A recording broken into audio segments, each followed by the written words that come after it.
Hello friends, कैसे हैं आप सब। होप आप सब बढ़िया होंगे। आप देख रहे हैं मेरे चैनल को जिसका नाम है Khushboo Hussain blog. Welcome back to my channel. तो जी सुबह सुबह का टाइम है, जैसे कि आप देख सकते हैं मैं हूँ किचन में। और आज मैंने सोचा क्यों ना अपना डेली रूटीन शेयर किया जाए कि सुबह से लेकर शाम तक मेरा क्या क्या काम होता है और बच्चों को कैसे रेडी करती हूँ, क्या करती हूँ क्या नहीं करती हूँ, वो सारी चीज़ें मैं आप लोगों के साथ शेयर कर रही हूँ आज के ब्लॉग में। तो कोई भी चीज़ स्किप मत करिएगा, एंड तक ब्लॉग ज़रूर देखिएगा। तो सुबह सुबह का टाइम है मॉर्निंग का, और मैं उठ के आ गई हूँ किचन में फ्रेश अप होकर। तो अभी आज का था कि रात को कुछ था नहीं टिफ़िन के अकॉर्डिंग, तो बच्चों को मैंने पूछा क्या लेके जाना है, तो कभी कोई कुछ अब बोल रहा है, अलग अलग तीनों की फरमाइश थी। तो मैंने सोचा क्यों ना एक ही इनकी सारी चीज़ें सॉर्ट आउट करके एक ही चीज़ बनाई जाए। तो मैंने ऑप्शन दिया था इनको ब्रेड पिज़्ज़ा का। तो तीनों ही ओके हो गए कि ठीक है ब्रेड पिज़्ज़ा दे दो।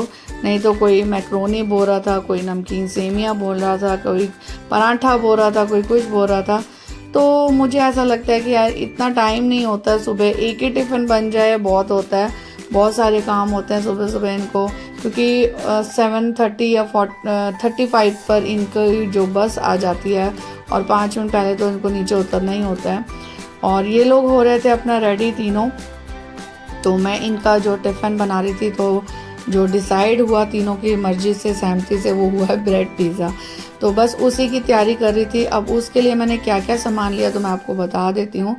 तो मैंने उसके लिए लिया था एक बड़ा टमाटर, एक प्याज और 2-3 छोटी छोटी शिमला मिर्च थी। आप जो मटेरियल बनाएंगे ब्रेड पे लगाने के लिए, आप उसके अकॉर्डिंग बनाइएगा जितना आपको पिज़्ज़ा बनाने हैं, जैसे कि स्लाइस वाइज, और आपका पूरा हो जाए। मुझे सिर्फ बच्चों को टिफ़िन में देना था, तो मैंने बहुत ज़्यादा मटेरियल नहीं लिया था, क्योंकि 3 या 4 पीस ही लेके गए थे, बहुत ज़्यादा नहीं लेके गए थे। तो बस मैंने ये अच्छे से मतलब वॉश करके इनको कट कर लिया एक बाउल में, और अच्छे से मतलब जैसे भी आप चॉपिंग कर सकते हैं। मैंने थोड़ा सा मतलब बहुत ज़्यादा बारीक नहीं किया था, ठीक ठीक था, ना ज़्यादा मोटा था, क्योंकि इसको ब्रेड पे ऐसे लेना है कि ब्रेड पे टिक जाए।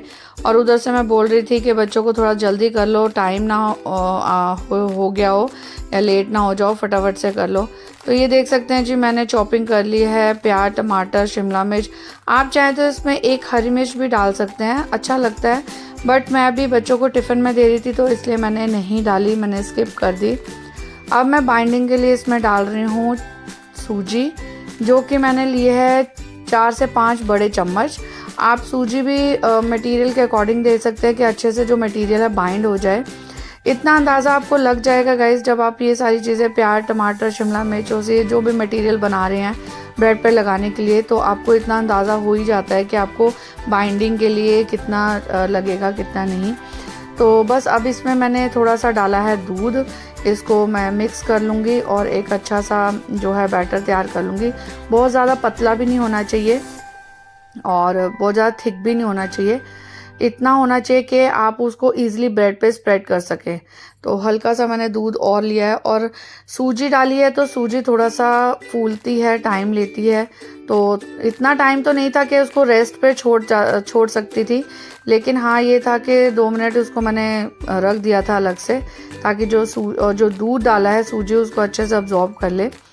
अब मैंने इसमें डाला है 2 से 3 बड़े चम्मच जो मलाई के। तो इससे क्या जो क्रीमी टेक्सचर आता है पिज़्ज़ा में, थोड़ा सा फ्लेवर और अच्छा होता है, अच्छा लगता है, इन्हेंस हो जाता है फ्लेवर। तो बस अब इन सारी चीज़ों को मैंने मिक्स कर लिया है। अब आ गई है बारी मसालों की। तो मसाले मैं डालूँगी, नॉर्मल मसाले ही डाले हैं, जैसे कि नमक और मिर्च स्वाद अनुसार डालेंगे। हल्का सा आप काली मिर्च या गरम मसाला डाल सकते हैं। और उसके बाद जो मैंने डाला इसमें थोड़ा सा ऑर्गेनो और चिली फ्लेक्स, जैसे कि इनका फ्लेवर भी आपको पता है कि पिज़्ज़ा में बहुत अच्छा आता है। जो बाज़ारी पिज़्ज़ा हम खाते हैं तो उसमें तो टेस्ट अच्छा आता ही है, अगर आप ये इसमें भी डालेंगे तो इसमें भी बहुत अच्छा टेस्ट आएगा। बहुत ज़्यादा मिर्च मसाले मत डालिएगा, क्योंकि अगर आप बच्चों के लिए बना रहे हैं तो बच्चे इसको अच्छे से इंजॉय कर सकें, वैसे ही डालें। ट्रस्ट में गाइस, बहुत अच्छी रेसिपी है, आप एक बार ट्राई ज़रूर करिएगा, बहुत अच्छी लगती है खाने में। और देख सकते हैं अब मैंने जो मटेरियल है ब्रेड पे अच्छे से लगा रही हूँ, बहुत अच्छे से लग जाता है, कोई ज़्यादा दिक्कत नहीं होती है। और तवा जो है मैंने रख दिया है गैस पर गर्म होने के लिए। तो बस अब इसको मैं लगा के उल्टी तरफ इसको डाल दूंगी तवे पे और हल्का सा ऑयल लगाएंगे। आप चाहे तो तवे पे पहले से ऑयल ब्रश से लगा सकते हैं, बहुत ज़्यादा ऑयल भी नहीं लगता इसमें। उसके मतलब रीज़न है कि हम जैसे कि मलाई डाल देते हैं तो जो मलाई है वैसे ही जब गर्म होती है तो थोड़ा सा घी छोड़ती है, तो इसलिए हम इस बहुत ज़्यादा ऑयल नहीं लगाते हैं इसमें, नॉर्मल ऑयल ही लगता है। बस इस हिसाब से कि ये जो थोड़ा सा सिक जाए और क्रिस्पी हो जाए। तो दोनों तरफ से जब अच्छे से सेक लेंगे, पहले मैंने उल्टे साइड जहाँ पर मैंने मटेरियल लगाया था उसको सेका है और वो सारा जो मटेरियल है वो ब्रेड पर चिपक गया अच्छे से।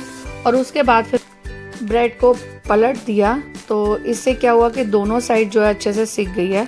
इधर मैं बना रही थी साथ में मनन का दूध, क्योंकि वो स्कूल जाने लगे, गर्म दूध नहीं पीता है। वो दूध में थोड़ा सा रूह अफ़ज़ा डाल के देती हूँ तो थोड़ा ठंडा तो नहीं होता है, खैर पहले से थोड़ा सा निकाल लेती हूँ जो दूध जो नॉर्मल टेम्परेचर पे हो जाता है, क्योंकि अभी थोड़ा सा मौसम भी चेंज हो चुका है। अगर आप बहुत ज़्यादा ठंडा इस मौसम में पीते हैं तो भी बीमार पड़ने का एक रीज़न हो जाता है। और बस नॉर्मल टेम्परेचर पे देती हूँ थोड़ा सा रूह अफ़ज़ा डालकर, तो इस बहाने वो पी भी लेता है, लेकिन गर्म दूध तो बिल्कुल भी नहीं पीता वो। तो बस अब उसका टिफ़िन पैक कर रही हूँ। तो उसने पहले ऐसे ही पीस डाल लिए थे, तो मैंने उसको बोला कि ऐसे मत डाल, इसको रैप करते हैं, जो पेपर रैप होता है बहुत अच्छा है गाइस ये। इसमें अगर आप खाना पैक करते हैं ये बिल्कुल सेफ़ है। और देख सकते हैं बस इसको, फिर इसने बोला कि मम्मी मेरे को 4 पीस दे दो, क्योंकि फ्रेंड्स वगैरह भी होते हैं तो वो भी शेयर कर लेते हैं। तो फिर मैंने इसको 4 पीस दे के टिफ़िन इसका पैक कर दिया है और ये रेडी खड़ा था बिल्कुल निकलने के लिए। तो बस सबसे पहले इसी का ही टिफ़िन मैंने पैक किया और ब्रेकफास्ट हो चुका था इसका। इसने 1 पीस खाया भी तो बोल रहा था बहुत टेस्टी बना है। तो बस अब मैं इसको पैक करके दे दूँगी और बच्चों का भी टिफ़िन हो चुका था पैक। तो जी इनकी बस भी आ गई है, देख सकते हैं बस में चढ़ रहे हैं बच्चे, तो जा रहे हैं स्कूल। और यहाँ से मैंने इनको किया टाटा बाय बाय। तो गैलरी में आने के बाद जब मैं यहाँ पर आई तो यहाँ पर मुझे मिला गुड़ैल का फूल, जो कि मैंने पौधा लगा रखा है। और मैं यहाँ पर क्या कर रही हूँ गाइस, ये फूल एक दिन खिलता है और दूसरे दिन अपने आप ही टूट के गिर जाता है। तो मैं ये सारे फूल जो इकट्ठा कर रही हूँ वो इसलिए क्योंकि ये बालों के लिए बहुत यूज़फुल हैं। या तो मैं इसका ऑयल बनाऊंगी, ऑयल में यूज़ करूंगी, जैसे कि मैंने लास्ट ईयर भी बनाया था ऑयल, बहुत सारी चीज़ें डाली थी। तो उस टाइम मेरे पास गुड़ैल का फूल नहीं था और पौधा भी नहीं लगा था, लेकिन इस बार मैं सारे फूल इकट्ठे कर रही हूँ ताकि मैं इसको ऑयल में यूज़ कर सकूँ। और वो ऑयल भी तकरीबन मेरा ख़त्म होने वाला है, तो अब मैं सर्दियों में फिर से बनाऊँगी तो वो आपके साथ ज़रूर शेयर करूँगी कि मैंने क्या क्या चीज़ें डाली। वैसे जिनको जानना है तो वो आप मेरा पहले वाला व्लॉग देख सकते हैं, मैंने बहुत अच्छा ऑयल बनाया हुआ है, अपलोड किया हुआ है चैनल पर। आप चाहें तो जो गुड़ैल के पत्ते होते हैं उसको पीस कर और इसको फूल को भी पीस कर उसका पेस्ट बना के बालों में लगा सकते हैं, कोई ना। बट मैं शेयर बहुत जल्द करूँगी। ये जो हेयर फॉल हो रहा है बहुत लोगों का, मतलब मेरा खुद हो रहा है, तो मैं ये सारी चीज़ें ट्राई करूँगी और आप लोगों के साथ ज़रूर शेयर करूँगी। तो अभी मैं आगे रूम में जो बच्चे इतना खलेरा डाल के गए हैं तो मैं सारा समेटूँगी, क्योंकि बच्चों के जाने के बाद जो दीदी आते हैं तो उनका भी टाइम हो ही जाता है। तो वो आते हैं अराउंड मतलब 8:30 के बाद ही आते हैं, 8:30 आ जाते हैं वैसे तो, कभी लेट हो जाए तो हो जाए, वैसे तो उनका टाइम फिक्स होता है। तो आज मुझे यहाँ पर जो पिलो कवर्स चेंज करने थे, क्योंकि ये धुलने में रखने थे, मुझे धोने थे, तो ये मैं चेंज कर रही हूँ और अच्छे से सारा यहाँ पर डस्टिंग वस्टिंग करके एक रूम सेट करके फिर मैं जाऊँगी बच्चों वाले रूम में। आपको पता ही है बच्चे सुबह सुबह निकलते हैं तो बहुत ज़्यादा खलेरा डाल जाते हैं और वैसे भी उनके पास टाइम भी नहीं होता, वो खुद ही अपना रेडी होते हैं, सारी चीज़ें करते हैं, बुक्स वगैरह सेटल करते हैं, टाइम टेबल रखते हैं, तो नहीं होता उनके पास टाइम। ये सारी चीज़ें मैं उनके जाने के बाद ही करती हूँ, क्योंकि उनके जाने के बाद मेरे पास टाइम तो होता ही है बट काम भी बहुत होते हैं। ऐसा नहीं है कि टाइम तो बहुत होता है लेकिन काम नहीं है, लेकिन बट काम बहुत होते हैं। तो बस यही करते करते 2-2:30 ऐसे बज जाते हैं, तो पता ही नहीं लगता कि कब वो वापस आ गए। मुझे तो ऐसा लगता है जैसे अभी गए और अभी आ गए।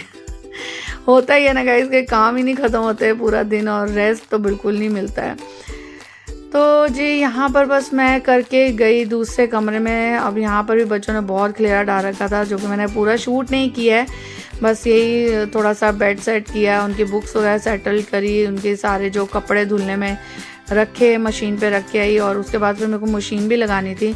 और आज का जो मेरा काम था वो कुछ ज़्यादा ही था, क्योंकि मैंने सोचा कि चलो थोड़ा सा काम ये साथ के साथ निपटा लेती हूँ, तो थोड़ा शाम का टाइम जो है मुझे फ्री मिल जाएगा कुछ और करने के लिए।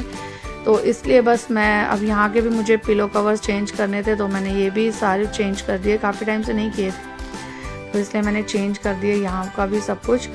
और तो जी अब मैं आ गई हूँ अपने फ्री टाइम में, जो कि मैं लेती हूँ 10-15 मिनट का ब्रेक, और मैं इसमें लेती हूँ अपना ड्रिंक।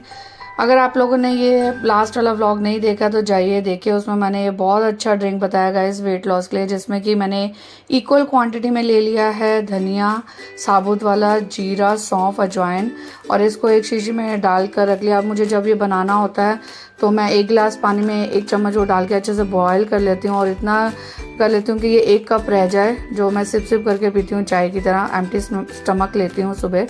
और ये बहुत अच्छा ड्रिंक है वेट लॉस के लिए। तो जी मैं सारा काम अपना ख़त्म करके नहा धोकर आ चुकी हूँ किचन में, और आज मैं बना रही हूँ लंच में कढ़ी एंड राइस, जो कि मेरे पास दही पड़ा हुआ था। थोड़ा सा दही मैं डेली जमाती हूँ घर पर ही, बाहर से नहीं लेके आते हैं, तो वो थोड़ा सा खट्टा हो चुका था, तो बस उसी का ही मैंने यूज़ करके कढ़ी बना ली। बहुत ज़्यादा भी नहीं था, नॉर्मल ही जो था बचा, और बहुत ज़्यादा खट्टा भी नहीं था, तो ठीक अच्छी बनी थी कढ़ी।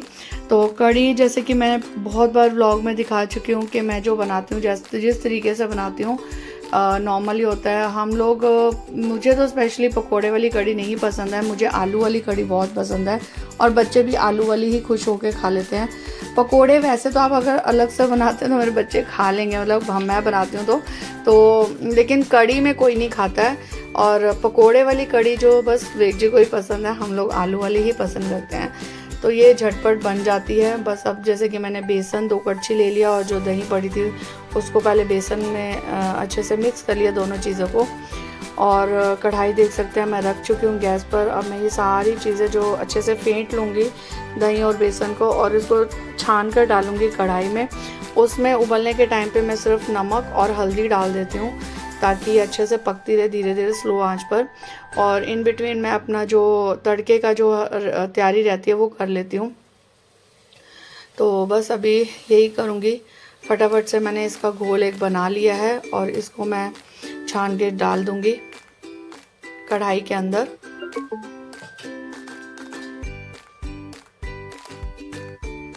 तो मैंने इसमें मिक्सचर जो है छान कर डाल दिया है। अब मैं थोड़ा सा बचा हुआ जो रह गया उसमें और पानी डाल के इसको भी डाल दूंगी छान कर, और उबलने के लिए रख दूंगी। इसके साथ ही मैं डालूंगी थोड़ी सी हल्दी और नमक। बस ये दोनों चीज़ें अच्छे से मिक्स करके इसको उबलने के लिए छोड़ देंगे, और धीमे आंच पर ये आराम से पकती रहेगी। इन बिटवीन मैं जो है तड़का तैयार करूँगी। जैसे कि मैंने पहले भी बताया कि मैं आलू वाली ही बनाती हूँ कढ़ी, और कढ़ी की रेसिपी मैंने बहुत बार शेयर करी है। जो आलू मैं डालती हूँ वो 2 तरह से डालती हूँ, या तो डायरेक्ट इसमें ही डाल देती हूँ जो मिक्सचर तैयार किया है, या फिर मैं तड़के में उसको पका के डालती हूँ। तो यहाँ पर मैं थोड़ा सा दूध गर्म कर रही थी दही जमाने के लिए। तो देख सकते हैं मैं वो जो चीनी की बर्नी है वो मेरे पास वो दही जमाने के लिए है। तो मैं रात को नहीं जमाती हूँ दही, क्योंकि रात को जमाने के बाद सुबह तक बहुत ज़्यादा खट्टा हो जाता है, तो मॉर्निंग में ही मैं जमाने के लिए छोड़ देती हूँ, और हार्डली 2 से 3 घंटे में जम जाता है। उसके बाद मैं फ्रिज में कर देती हूँ इसको, तो इस वजह से ज़्यादा खट्टा नहीं होता है। तो अब मैं कर रही हूँ तैयारी तड़के की। जैसे कि देख सकते हैं मैं आलू छील रही हूँ, और मैं बोल चुकी हूँ कि अभी मैं जो बना रही हूँ मैंने डायरेक्ट ही आलू इसमें डाल दिए हैं, और इसके साथ ही पक जाएंगे। जैसे जैसे बेसन पकता रहेगा वैसे वैसे आलू भी पकते रहेंगे। तो बस इसके बाद मैंने की तड़के की तैयारी। जैसे कि नॉर्मल ही है सारी चीज़ें जो डाली है तड़के में, जीरा, मेथी दाना, हींग, प्याज, लहसुन अदरक का पेस्ट, तो वो भी मैंने सारा तैयारी कर ही ली है। तो इसके बाद मैंने जो चावल भी है धोकर एक साइड में वो रख दिया है कि साइड बाय साइड जो चावल भी पकते रहेंगे, क्योंकि अभी मतलब बच्चों के आने में तो खैर टाइम था, और मैं सोच रही थी कि साथ में सब्ज़ी भी बना ली जाए ताकि मेरे पास जो शाम का टाइम है थोड़ा सा मैं फ्री हूँ। पर ऐसा हुआ नहीं गाइस। ये मेरी सोच ही थी कि मैं सारा खाना प्रिपेयर कर लूँगी और मैं शाम को थोड़ा सा टाइम निकाल लूँगी, बट नहीं हो पाया, क्योंकि मुझे कुछ काम करने थे तो वो रह गए। और दिन का टाइम तो वैसे ही इतना बिज़ी निकला कि पूरा टाइम किचन में। अभी साथ में मैं कपड़े भी धो रही थी, तो इधर खाना बना रही थी, फिर थोड़ी देर बाद उधर कपड़ों के लिए जाना पड़ता था, तो बार बार यही चीज़ चल रही थी। तो बस अब इसके बाद तड़के के बाद जो मैंने चावल भी रखे, आप देख सकते हैं मैंने काफ़ी बार अपने व्लॉग में बताया है कि मैं जो चावल है बॉयल ही बनाती हूँ, जो माड़ या पिच निकाल के जैसे बनता है। इससे क्या होता है, ये चावल नुकसान नहीं करते हैं, बहुत हल्के हो जाते हैं। जो जीरा राइस हम खाते हैं वो हैवी होते हैं थोड़ा सा, तो ये नुकसान नहीं करते हैं। तो मैं तो डेली यही बनाती हूँ और मेरे बच्चे भी खा लेते हैं अच्छे से, और मुझे भी नॉर्मली यही पसंद है। जीरा राइस हम बहुत कम बनाते हैं, तो रेगुलर जो बनता है हमारे घर में यही वाला राइस बनता है। तो बस जी अब लग चुका है तड़का, जैसे कि देख रहे हैं आप, लगा रही हूँ मैं। तड़का लगाने के बाद जब चावल भी हो गए, तो उसके बाद मैंने बनाई तोरी की सब्ज़ी। तोरी की सब्ज़ी जो है वो रेसिपी मैंने मतलब नॉर्मल ही है, कोई ख़ास नहीं, मतलब बहुत ज़्यादा ताम झाम करके नहीं बनाई है। तो आप जो कड़ी के तड़के में जो तड़का लगा रहे हैं, तो उसमें आप कड़ी पत्ता भी डाल सकते हैं। फ़िलहाल मेरे पास अभी नहीं था तो मैंने नहीं डाला, और हरी मिर्च भी डाली थी, वो भी आपके लिए ऑप्शनल है। अगर आप चाहें तो डाल सकते हैं, स्पाइसी खाना चाहते हैं तो डालिए, नहीं खाना चाहते तो मत डालिए। तो फ़िलहाल मैंने तो डाली थी 3 हरी मिर्च बीच में उसको चीरा देकर। तो बस ये तड़का हो गया है। तो उसके बाद जैसे कि मैंने बोला कि मैंने सब्ज़ी बनाई तोरी की, और वो भी नॉर्मल जैसे होता है कि पहले ऑयल गरम करने के बाद मैंने डाला थोड़ा सा जीरा, फिर डाले प्याज, और प्याज जब ब्राउन हो गए तो उसके बाद मैंने डाला टमाटर, और टमाटर जब थोड़े से सॉफ्ट होंगे उसके बाद हम डाल देंगे मसाले, स्वाद अनुसार नमक, मिर्च, हल्दी, गरम मसाला। तो ये सारी चीज़ें डालकर हम तोरी डाल देंगे। तो बस उसको थोड़ी देर पकाएंगे, और मैं बिल्कुल सुखा के नहीं बनाती हूँ तोरी, मैं थोड़ा सा जैसे होता ना रस मिसी सी होती है। तो गाइस अब यहाँ पर आ चुके हैं बच्चे और मैं उनको दे रही हूँ खाना। तो फेवरेट है उनके कड़ी चावल, तो बस तीनों को निकाल के दिया है खाना, और वो एंजॉय करेंगे अपना लंच। और मैं जा रही हूँ कपड़ों को बाहर गैलरी में सुखाने के लिए। तो थोड़ा बहुत धूप थी, मतलब ऐसा नहीं था पूरी धूप जा चुकी थी। मौसम थोड़ा गर्म ही चल रहा है, ऐसा मतलब हवा तो चलती है पर धूप। और यहाँ पर हमको मिलने आया नोना, जो कि नानी घर गया हुआ था। अभी लोग जा रहे थे यमुनानगर, और नेहा से मुझे कुछ काम भी था, तो चलो इसी बहाने मिलना भी हो गया। और ये बहुत शरारती हो गया, सबके नाम ले रहा था, नानू के, नानी के, मामा के, मामी के, और अपनी मासी के, सबके नाम ले रहा था। साबिया, हाँ नन्नू, शिवा, सचिन, शिवा, सौरभ, वसुधा, रजनी। तो चलो चलो बाय दे दो, bye bye. Okay see you done ओते शी यू। ये क्या हुआ, जल्दी से बताओ, ये क्या हुआ, ये क्या हुआ? पहनने में आया। ओ भाई shame. Okay see you done, ओते शी यू डन।